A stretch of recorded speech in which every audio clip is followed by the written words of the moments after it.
Hello everyone, my name is Pixlriffs, and welcome back to the Minecraft Survival Guide. I hope you're all having a good day. In today's episode, we're going to go on another trip, although we're not going to have to go as far as we went to get cactus from the desert. Instead, we're going to go a little bit north of the house, and I'm still fairly certain this is north this time. We're going to travel up here to the mouth of this ocean where we're going to get in a boat and we're going to row out to the shipwreck that we found in previous episodes. Because I passed a bunch of these on my trip to the desert last week, and I figure it's probably time to talk about shipwrecks, since as you continue to explore your own worlds, you'll probably run into a few of these. So shipwrecks come in a variety of shapes, sizes, and overall states of disrepair. This shipwreck looks like it's lost the entire front of the ship and pitched over on its side as it kind of capsized. The idea behind shipwrecks is that they contain a few loot chests. One or two are usually guaranteed, but there is a chance that it may only have one. There's a chance that it may have several, and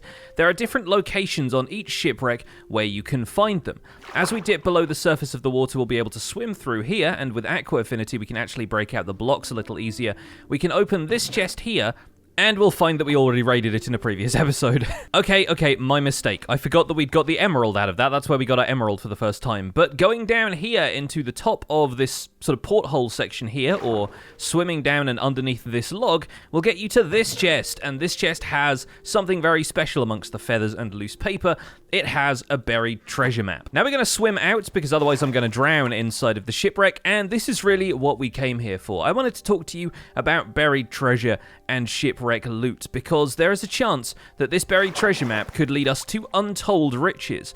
As we can see, we're holding a pretty standard Minecraft map. I can hold it in both hands if I remove the shield from my offhand, and our player marker is currently in the top left of the screen, which means that we will need to go southeast in order to find this treasure. Potentially not too far southeast though, because as you can see, the cross on the map is still on the western corner in the south, so we should probably hop back into our boat and row that way and see if we can get any closer to this buried treasure. Now, unfortunately, you can't hold the map in your hands while you're driving the boat in Java Edition, so we are going to have to periodically stop and check our location on the map and see if we end up anywhere a little bit more reasonable. Yes, there we go. Okay, so now we are lining up a little bit with the cross in terms of the east-west axis. Now we just need to go south from here, and hopefully we should run into the location where the treasure is buried. And as with other maps, as your player marker starts to arrive on the region outlined by the map, we will start to see the shape of the land and everything fill in, and the X on the treasure map will remain there even as the sort of fog of war overlay disappears from the map itself. I'm having to dip back over to the west a little bit just to make sure that we can get around the landmass here, because it looks like this might even be buried fairly close to our spawn point. And yep, I mean, this is a map of spawn. Basically, right over there is the fishing shack, which is now looking even better with its almost fully oxidized roof. Look at that. It's really coming together now. I'm very happy with that. Anyway, if we go along the river a little way, we might actually encounter this as part of the river, which does make sense looking at our surroundings. We have turtles everywhere, which is a pretty sure sign that the area around here is a beach, and it looks like, judging by the areas we're uncovering on the map now, our buried treasure is somewhere on that beach over there. Yes, after all that, after going north and finding the treasure up there, it looks like the buried treasure is somewhere around here. And there are a couple of tricks you can use to find these buried treasure maps. You'll notice right now that my player marker has more or less disappeared, except the point of it is sticking out from underneath where the cross is. You'll see the player marker on the left-hand side there basically disappears entirely as I step underneath this cross, and if I dig down in an area around here, I should hopefully be able to find a treasure chest. Your first hint is that treasure chests are almost always, with very few exceptions, buried underneath sand or gravel. So you want to be digging out sand or gravel. Once you reach sandstone, you've probably dug down a little bit too far. But there we go, I saw a hint of it underneath that piece of sand. There we go, and if I break that sand there, it'll all break on the top of the chest, and we can open this up to see the contents. Now, we got a couple of really good things here. For a start, we have some iron ingots, which is always nice if you're looking for iron in the early game and feel like raiding a shipwreck instead of going caving. There's a little bit of gold, some prismarine crystals, and we'll get onto the uses of those a little bit later, but it's good to have them. We got some cooked fish, which is good because it's managed to survive in this chest for however long. 2 potions of water breathing, 1 piece of TNT, and a heart of the sea. These are very special items unique to buried treasure chest loot, and there's not really a huge amount we can do with those right now. And we'll definitely talk about that in a future episode, but right now we don't have all the equipment we would need to deal with this. Since this was so close to spawn, I've decided to cover up the area where the treasure chest was again. I broke the treasure chest so that I could take it with me, but you'll notice the X still appears on this treasure map. I can put it down again, pick it up again, the X will still be there. And frankly, one of the biggest problems with searching for buried treasure is that a treasure map found in another shipwreck in this location might be pointing to the same place, because it might just be the nearest treasure location that Minecraft has spawned throughout the world. These are all based on your seed number, by the way, so the treasure chests are always going to appear in the same places if you're using the same seed number. So if you're playing in my world, congratulations, the treasure is buried somewhere over there. That treasure chest has given us a couple of potions of water breathing, which we could increase the duration of with some redstone here in our brewing stand. I'm going to put the prismarine crystals away in here for now, and we'll distribute the rest of this stuff. I think the heart of the sea I'm going to take over to the fisherman's house, because in my occasional fishing trips, I've also managed to fish up a lot of these. These nautilus shells seem like relatively useless items, but if you grab 8 of those and arrange them around a heart of the sea in a crafting table, you'll get a conduit out of that, and a conduit seems like a pretty neat item. For a start, it sits there in the middle of a block, floating, and gives off a light level of 15 in much the same way as blocks like glowstone do. But there are hidden depths to conduits, which, as I mentioned before, we're not going to really be able to cover today because those require us to get blocks of prismarine, and that requires a much more dangerous adventure that we will probably attempt later this week. But for now, suffice it to say that conduits are pretty cool, and getting a heart of the sea from a buried treasure chest is your only way of obtaining one. That, and a lot of fishing for nautilus shells, or alternatively, killing the drowned, who can naturally spawn holding nautilus shells. Anyway, this buried treasure map is now functionally pretty useless. I mean, we can still use it as a map, but it's got the big red X on there, so I'm just going to throw that into this chest, and we're going to go out looking for another buried treasure chest. In the opposite corner of this little ocean from our shipwreck, over here in this corner, we have a different sort of structure. You'll notice some stone bricks there under the water just below where that patch of sugarcane is, and that is the site of a drowned ruin. So we're going to wander over there a little bit more cautiously this time, because the drowned are known to inhabit these ruins, and a lot of the time they cannot be too happy that you have showed up. It's entirely possible I've been around here one too many times though, because there don't seem to be that many people home. The drowned will naturally spawn out here in ocean biomes, and sometimes, if the area is deep enough, in rivers. They also spawn in dripstone caves. And on world generation, a bunch of drowned will appear around the outside of this structure, meaning that if it's your first time loading these chunks, you'll often find that there are a bunch of drowned just around these structures, and some of them will have tridents they can throw at you, so they're not exactly the best people to be around. However, these drowned do seem bound by the normal spawning rules the game has, meaning that if you get 128 blocks away from them, they typically don't stick around. They tend to despawn, and there are a couple of naturally spawned drowned around here who have come closer thanks to the fact that I've been submerged in water. The drowned are a bit different from regular zombies in that they won't actually track to you if you're up on dry land and it's the middle of the day. They will track towards you at night or if you are in water, but the rest of the time they will be fairly passive. It's only when we get in the water here that they float to the surface and start to notice us. If we kill a drowned with our looting sword, we'll just get the usual zombie drops of rotten flesh and that kind of thing, but instead of iron ingots, there is a chance for the drowned to drop copper ingots instead. We've got plenty of copper, so we don't need to worry about that right now, but I'm going to swim on down here. I'm going to dig out the side of this house by standing on this magma block with crouch so that we're not going to take any damage from it. We'll drop off of that so that we can open this, and it looks like we have a fishing rod and some rotten flesh, so nothing much really to write home about from this structure. Depending on the way the ocean has generated, there can be clusters of these drowned ruins around the world, and you'll often find that there are a few grouped together, one of which has the possibility of having a buried treasure map hidden in the loot chest there. You'll also find things like wheat and coal, stone tools and things like that, kind of implying that this was a village before the entire population vanished under the ocean. Sometimes these structures can even generate on the shore if the game decides that a cluster of ruins was going to generate in this area, but it looks like from a brief glance around here, we don't actually have any more drowned ruins in this vicinity, so no more chances for buried treasure maps here. We are going to have to look further afield. I've followed the river directly to our north, and we've come upon, first of all, some pretty extreme terrain generation. That's kind of wacky looking, but we've also come upon a swamp, our first time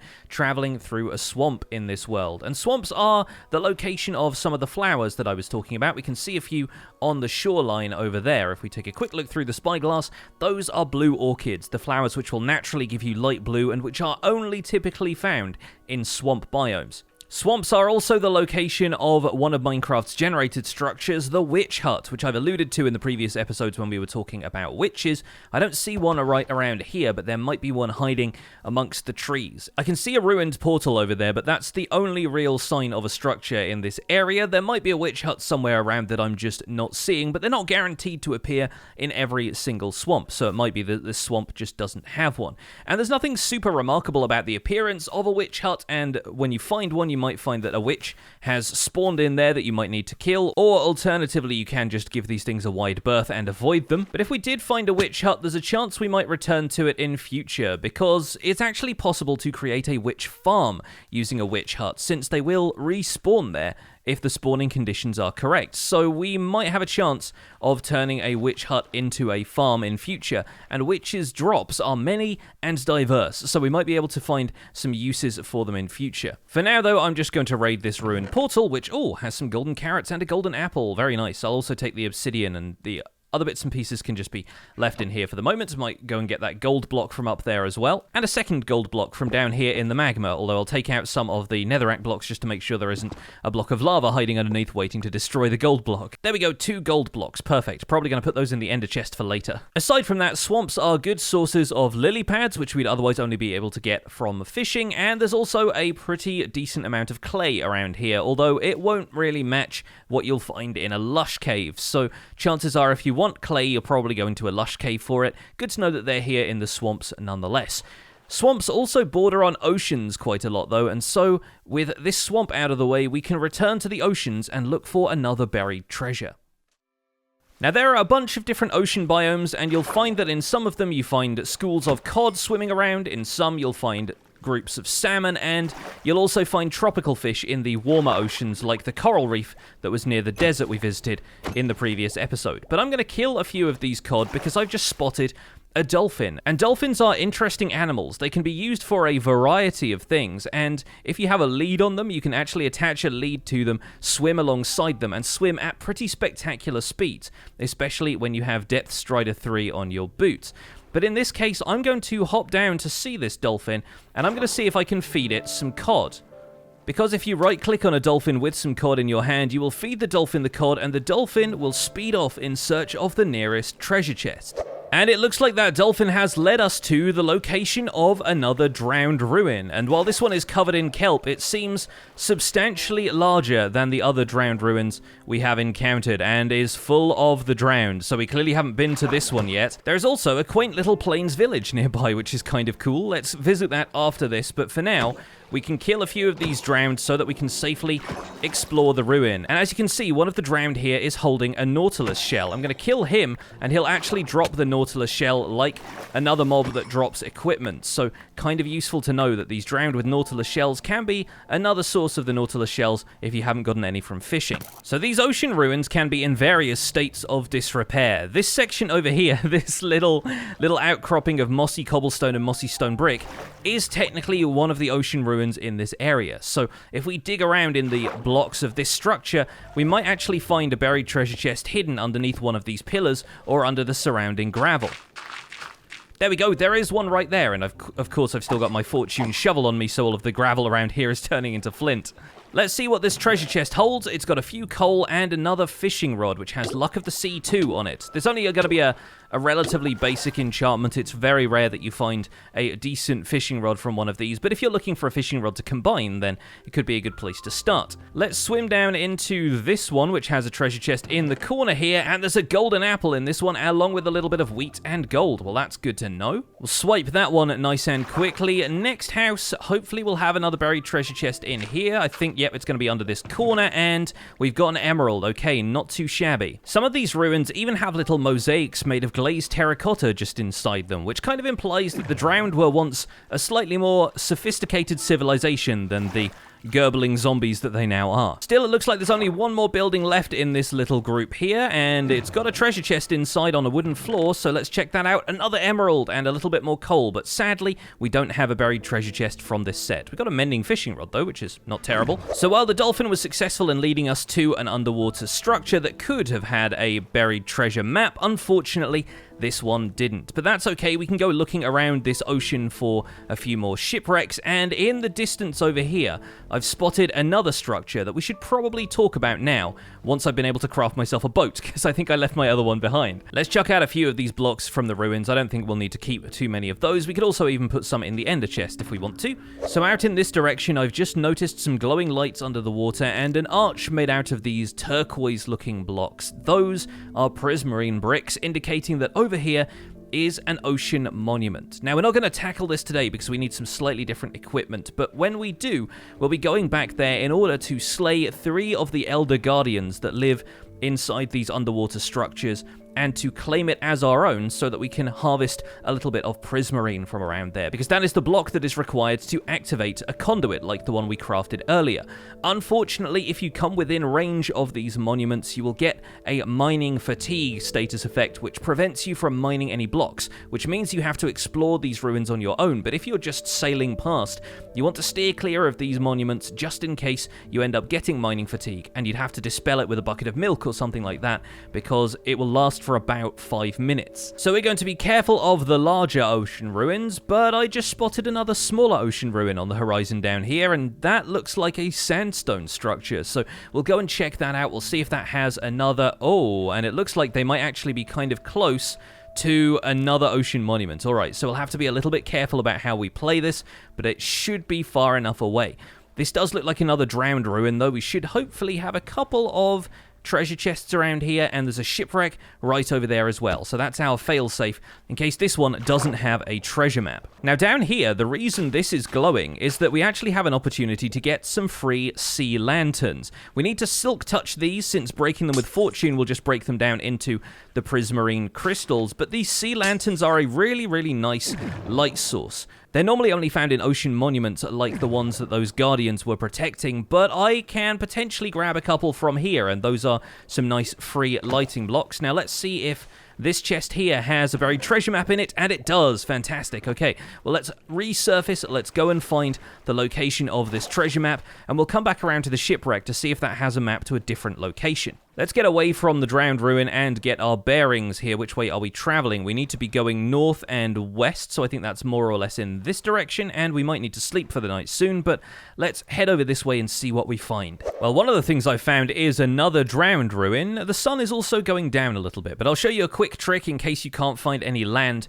to put your bed on when you're out here. If we swim down to the ocean floor and make sure that we are clear of any drowned that might have spawned in the area, we can actually place our bed down here. It creates a little air pocket around the bed, since beds can't be waterlogged, and we can sleep while completely refilling our oxygen. So it's actually possible to get a good night's sleep on what I think of as the seabed. In the distance, there is yet more wacky terrain generation. Looks like we've got a massive floating island with a single acacia tree on the top of it. That's pretty cool to look at. But right here, according to the map, should be the location of our buried treasure chest. So now I'm going to show you the most reliable way of finding one of these buried treasure chests, as long as you have the map to it, of course. What we can do is enable our coordinates, because yes, this is going to be an F3 debug thing. If we look at the chunk coordinates, underneath where it says XYZ and block, you'll look at the chunk coordinates, which is basically determining which block we are standing on within any given chunk. And what we want to do is match up both coordinates on either side of that number 15 there. So it says 9 and 9, basically the 9th block over in this chunk diagonally. when we dig down on this exact spot, we are pretty much guaranteed to find the treasure chest, because Minecraft does some fairly mathematical things when it's determining the locations of these treasure chests, and it will always place them in the 9th block over on the chunk. In Bedrock Edition, it's usually the 8th block over, so it's kind of more difficult to tell in Bedrock Edition because they don't have access to the debug screen in this way. But as long as your coordinates are a direct multiple of 8, there is a chance that you're digging down in the right place to find the treasure chest. Anyway, once again, this treasure chest has a mixture of things in it. It's got some prismarine crystals, it's got some cooked fish, and it's got a couple of potions of water breathing. So since those would have been useful for around here, I might as well keep them on me. But that does mean we found another heart of the sea. We can throw the rest of the gold and the iron and stuff in here as well. We'll put one water breathing potion in here, but we'll save this one for if we end up finding one last buried treasure chest. It looks like there is another smaller drowned ruin over here, so let's hop down to this and see if this has a treasure map that might even point us towards exactly the same location. No, but it does have a ton of coal. That was a great deal of coal, actually, and some wheat and a golden helmet and stuff like that. We're going to ignore most of that loot, I think. As we were following the map over here, I did spot a couple more of those illuminated structures on the ocean floor. So if nothing else, I might go down here and see if I can get a couple more easy sea lanterns, but there's a chance that this might have a treasure map in here as well. And for the moment, I'm going to drink my potion of water breathing so that I don't have to worry too much about running out of air. There we go. A bit more coal from this. We're getting lots of coal today, actually, but not really a great deal of other treasure in here to be had. There's one more chest over here, and it looks like this one does have a buried treasure map. Now let's resurface and compare that to the treasure map that we just uncovered. This right here is the map we just dug up, as you can tell from the amount of it we've revealed, and this one right here looks like it is the same one. The landmass is pretty much the same. Let's head over there to verify it, because it's always good to make sure we know for certain what we're dealing with here. Yes, alas, both maps do appear to be the same. So in this case, we have a duplicate treasure map. That's going to take us to the same location, and we're not going to get any more treasure. I have just spotted another shipwreck over here, though, and while we're not that interested in a treasure map from this, if it's going to lead us to exactly the same location that those other two treasure maps did, it might be that the shipwreck has some other things. Let's take a look. Nope, that treasure map leads to exactly the same location once again, but if we swim down into this section here, the shipwreck is actually upside down, and the loot chest in here will have a bunch of other stuff for us. So even if you don't find buried treasure, shipwrecks are usually worth investigating because they can have treasures of their own. There's even a ruined portal down here under the ocean, because yes, these can generate in oceans as well. So we're going to swim down. There's at least one gold block there that we can get, and there might even be something else waiting for us in the chest too. Well, my water breathing potion has run out, but we can at least stand in the radius of a magma block to regain our air, and let's take a look at this. Oh, a couple more gold blocks in there. Incredible. Well, I'll probably leave behind, let's say these mossy stone bricks. We'll leave those there for now. We've got a couple of interesting tools in there, but nothing to write home about.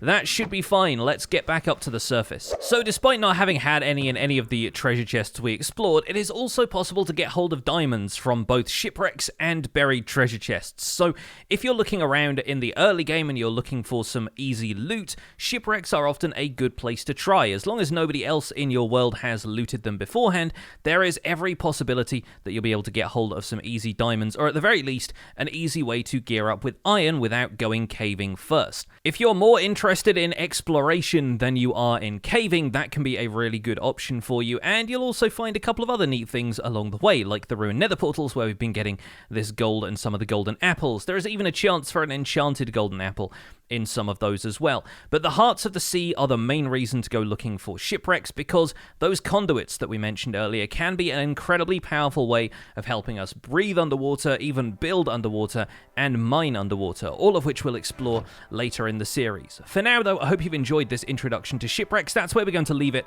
for this episode of the Minecraft Survival Guide. My name has been Pixlriffs. Please don't forget to leave a like on this video if you enjoyed it, subscribe if you want to see more, and I'll see you folks soon. Take care.